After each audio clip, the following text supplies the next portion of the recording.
Sadgurunath Maharaj Ki Jai, and welcome to Jagadambe Reads Mahabharata 16. As you may remember, Ambika couldn't receive Vyasa. She made up her mind that she would send her maid to the Rishi in the night. Vyasa met the maid. She was so very attentive to every wish of his that Vyasa was immediately and immensely pleased with her. In the morning, he told Satyavati that a wise and good son would be born, that he would be the incarnation of the Lord of Dharma. Satyavati's joy was great. But, Vyasa said, the mother of this child is not to be your daughter-in-law. She sent her maid to me last night, and it is the good fortune of this servant that she will bear the best of my children. I did try my best to help you, but it has not turned out to be a success at all. As for me, please do not ask me for any more favors. For a man who has turned his face away from all the ties of this earth, it is not right to take a woman more than 3 times. I agreed to it since you, my mother, commanded me. Please do not summon me again. With these parting words, the great Vyasa went away to the snowy peaks of the Himalayas to resume his penance. Chapter 9. The marriages of Pandu and Dhritarashtra. The 3rd child was born. He was called Vidura. Again, Bhishma had to take up the task of bringing up the children and ruling the kingdom until Dhritarashtra and Pandu came of age. So passed several years. The 3 children were more than sons to their uncle Bhishma. He taught them everything that was considered essential for a Kshatriya princess. The first son, Dhritarashtra, was endowed with unusual strength. Pandu proved to be especially skilled in archery. Vidura was the wisest of the 3.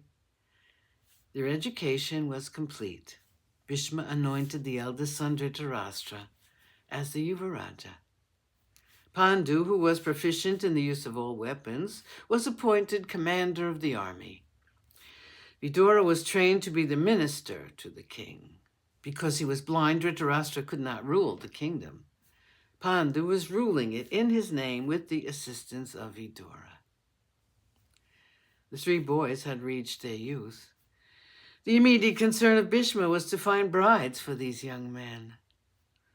He heard that the king of Gandhara, Subala by name, had a daughter who was reputed to be a beautiful woman. It was also known that she was very pious. She was famed the world over for her devotion to Shankara.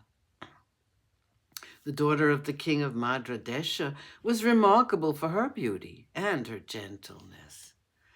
Bhishma spoke to Vidura about them.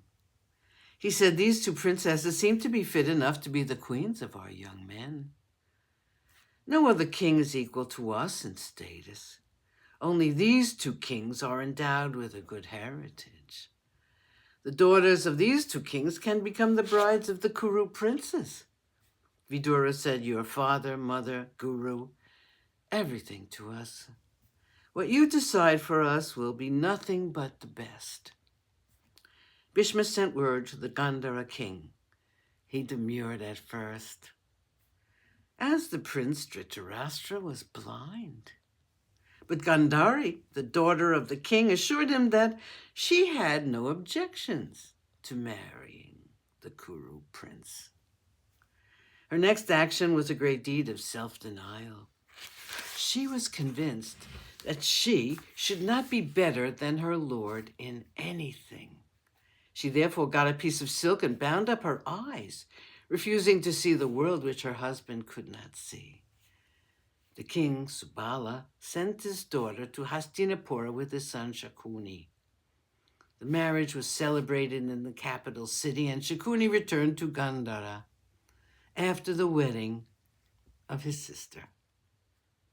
Sadgurunath Maharaj Ki Jai. Thank you for coming. I hope you come again.